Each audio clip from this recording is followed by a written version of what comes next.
The Security Council should reflect the diversity of our world and provide equal opportunities for all regions. UNSC को लेकर के फिर हो चुका है बड़ा उलटफेर।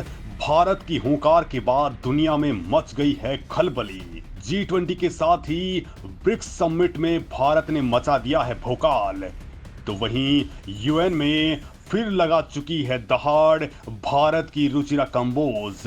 पूरी दुनिया भारत की ओर देख रही है कि भारत अब क्या यूएन का विकल्प खोज लेगा, क्या यूएन जैसी ही दूसरी संस्था भारत बना देगा, या फिर दुनिया के अंदर ये यूएनएससी अपना पूरी तरह से फेरबदल कर डालेगी। दोस्तों, ये इस वक्त की सबसे बड़ी अपडेट है कि भारत अब यूएन के अंदर बहुत बड़ा तांडव मचाने जा रहा है। और वैसे भी दोस्तों, इस समय वर्ल्ड लीडर की भूमिका निभा रहा है हमारा भारत, और दुनिया के अंदर भारत की ताकत लगातार बढ़ती जा रही है। भारत अब ऐसा कुछ करने वाला है जिसके बाद भारत एक बहुत बड़ी महाशक्ति बन सकता है। लेकिन दोस्तों, इस मुकाम तक पहुंचने में सिर्फ एक ही बाधा आ रही है, वो है यूएनएससी में भारत की परमानेंट मेंबरशिप नहीं होना और भारत के हाथ में वीटो पावर नहीं होना। भारत के ज्यादातर प्रयास तो यहां आकर के ही रुक जाते हैं। जैसे चीन के पास वीटो है और वो भारत की कोशिशों को लगातार नाकाम कर देता है। लेकिन दोस्तों, अब ये ज्यादा दिनों तक नहीं चलने वाला है, क्योंकि भारत दुनिया का सबसे ताकतवर देश बनने का सपना सजोए हुए है और इस सपने के लिए यूएनएससी में वीटो का होना बेहद जरूरी है। लेकिन P5 नेशंस यानी कि वीटो पावर और परमानेंट मेंबरशिप वाले 5 देशों की मनमानी के चलते ये संगठन सिर्फ 5 देशों के आसपास ही घूमता है। लेकिन भारत ने अब इस संगठन की बखिया उधेड़ करके रख देने का तगड़ा प्लान तैयार कर लिया है और बाकायदा इसकी शुरुआत भी हो चुकी है। भारत ने यूएनएससी के रिफॉर्म पर जोर देते हुए कहा है कि जल्द ही इसे नहीं बदला गया तो भारत इस संगठन को या तो छोड़ देगा या फिर सभी स्थायी सदस्यों की उनकी परमानेंट मेंबरशिप को छीन लिया जाएगा, उनका वीटो पावर छीन लिया जाएगा। और एक और भारत के पास विकल्प है कि एक नया ही संगठन बना करके यूएन के बराबर खड़ा कर दिया जाए। अब भारत का ये गुस्सा देख करके खुद यूएन के भी पसीने छूट गए हैं। यहां तक कि यूएन को भारत से इतना डर लग रहा है कि अब तो खुद यूएन की मानवाधिकार इकाई ने भारत से बातचीत करना शुरू कर दिया है।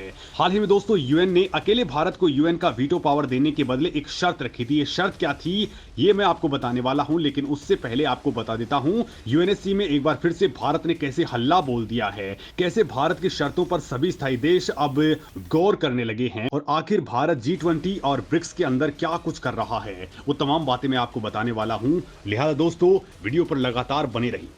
यूएनएससी में फिर गर्जी रुचिरा कंबोज, अब भारत से वीटो पावर ज्यादा दूर नहीं। दोस्तों, यूएन में भारत की परमानेंट रिप्रेजेंटेटिव रुचिरा कंबोज इस दिनों पूरे तगड़े फॉर्म में हैं। उन्होंने एक बार फिर से यूएन को चैलेंज कर दिया है और यूएन की रिफॉर्म पर काम करने के लिए कहा है। यूएन में भारत की स्थायी प्रतिनिधि रुचिरा कंबोज ने कहा कि संयुक्त राष्ट्र सुरक्षा परिषद की वर्तमान संरचना अब हमारी आपस में जुड़ी और बहुध्रुवीय दुनिया की वास्तविकताओं के अनुरूप नहीं है। संयुक्त राष्ट्र में भारत की स्थायी प्रतिनिधि ने यूएनएससी में बदलाव लाने की जोरदार डिमांड की है और ये उन्होंने बिल्कुल सार्वजनिक मंच पर कहा है। उन्होंने कहा कि संयुक्त राष्ट्र सुरक्षा परिषद विकृत और अनैतिक है, क्योंकि इसका कामकाज अभी भी पुराने उपनिवेशवाद की सोच के तहत ही चल रहा है। दरअसल दोस्तों, संयुक्त राष्ट्र के हेडक्वार्टर में यूएनएससी में सुधार को लेकर के एक राउंड टेबल बैठक का आयोजन किया गया था और इस चर्चा का आयोजन ब्राजील, भारत, दक्षिण अफ्रीका और सेंट विंसेंट और ग्रेनेडाइंस की मिशन की ओर से आयोजित किया गया था। इस बैठक को भारत की तरफ से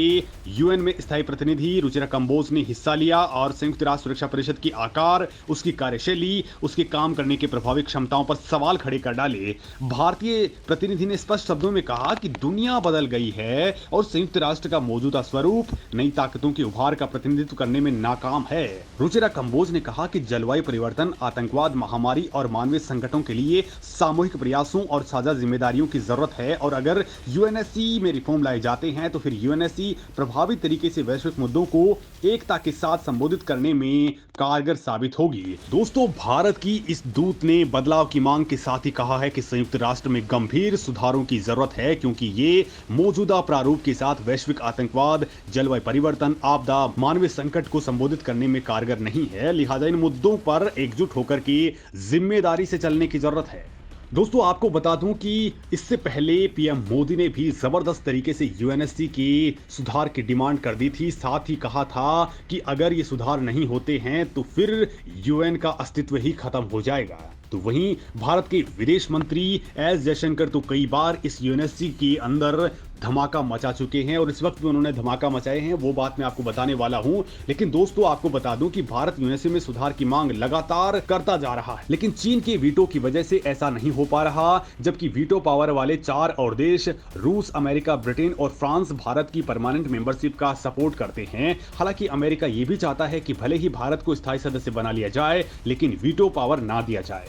कुल मिलाकर के बात यह है कि सभी देश भारत के खिलाफ साजिशें रचने में पीछे नहीं हैं और दोस्तों इसी वजह से भारत ने पूरे यूएन में रिफॉर्म की बात कर डाली है और बाकायदा कहा है कि इन सभी देशों का भी वीटो पावर छीन लेना चाहिए, क्योंकि ये देश 188 देशों के ऊपर राज नहीं कर सकते हैं। इस वक्त दोस्तों चीन, फ्रांस, रूस, ब्रिटेन और अमेरिका 15 देशों वाले सुरक्षा परिषद के 5 परमानेंट मेंबर हैं, जबकि 10 दूसरे देश हर 2 साल पर बदलते रहते हैं। इन्हीं 5 परमानेंट मेंबर्स के पास वीटो पावर है जिनसे वो इसका बेजा इस्तेमाल करते हैं। अब दोस्तों अगर भारत परमानेंट मेंबर बन जाता है और वीटो पावर आ जाता है तो इससे काफी हद तक एशिया के अंदर शक्ति का संतुलन बदल जाएगा। तब एशिया महाद्वीप में केवल चीन ही नहीं बल्कि भारत भी एक बड़ी ताकत के रूप में शुमार होने लगेगा। भारत की बात इंटरनेशनल मंचों पर कहीं ज्यादा गंभीरता से सुनी जाएगी। अब तक एशिया को लेकर के कई ऐसे फैसले संयुक्त राष्ट्र में आते रहे हैं जिसे चीन ने अपनी मर्जी से हैंडल किया है। पाकिस्तान भी चीन की आड़ में ऐसे खेल खेलता रहता है जो दक्षिण एशिया के लिए खतरनाक बनते जा रहे हैं। अब दोस्तों भारत को अगर परमानेंट मेंबरशिप मिल जाती है तो चीन ऐसा नहीं कर पाएगा। अगर सुरक्षा परिषद का कोई भी प्रस्ताव आता है, अगर कोई भी सदस्य देश इससे सहमत नहीं है तो यह प्रस्ताव पास नहीं होगा या अमल में नहीं आएगा।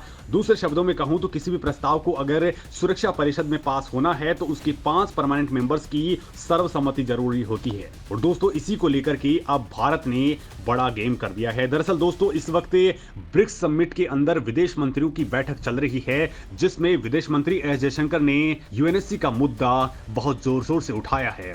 और दोस्तों कहा यह जा रहा है कि ये ब्रिक्स भी यूएन का एक विकल्प हो सकता है जिसको लेकर के भारत ने अपनी चालें तेज कर दी हैं। तो वहीं दोस्तों इस वक्त भारत G20 की अध्यक्षता कर रहा है। भारत के अंदर ये समिट होने वाला है जिसको लेकर के भी कहा जा रहा है कि G20 भी दुनिया की बड़ी अर्थव्यवस्थाओं का संगठन है और ये यूएन का तगड़ा विकल्प हो सकता है। इसके मंच पर भी दोस्तों भारत इसकी डिमांड तेजी के साथ में करने वाला है, यानी कि या तो यूएन रहेगा या फिर इसका विकल्प भारत अब खड़ा करके रख देगा। क्योंकि इससे पहले G7 देशों के अंदर भारत ने बहुत प्रमुखता के साथ इस बात को उठा दिया था और उसके तुरंत बाद यूएन भी हरकत में आ चुका था कि अगर भारत इस मामले में हटता है तो फिर यूएन के अस्तित्व पर सवाल खड़े होना तय हो जाएंगे। क्योंकि दोस्तों इस वक्त दुनिया के अंदर केवल 2 ही देश हैं जो सबसे ज्यादा तेजी से आगे बढ़े हैं और सबसे ज्यादा पावरफुल होते जा रहे हैं, जिनके पास में